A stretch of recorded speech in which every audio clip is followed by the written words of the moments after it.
મહાનગરપાલિકાના દબાણ હટાવો સેલે ઘોઘા જકાતનાકા મેઘાણી સર્કલમાં આવેલા સાંઈબાબાના મંદિર પાસેની કેબિનોના દબાણોને જપ્ત કર્યા।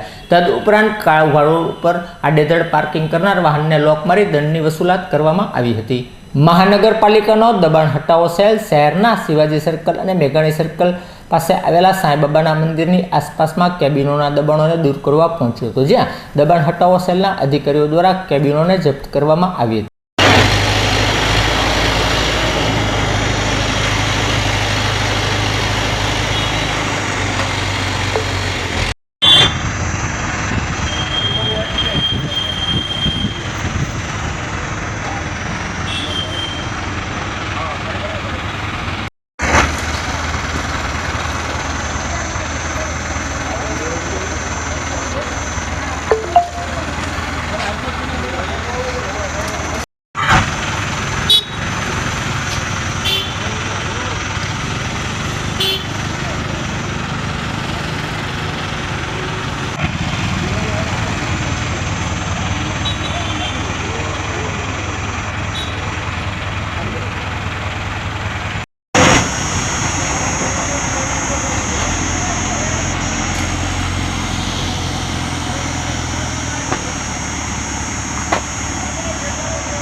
તદુપરાંત કાળુભા રોડ ઉપર આડેધડ પાર્કિંગ કરેલા વાહનોને લોક મારી દંડની વસૂલાત કરવામાં આવી હતી।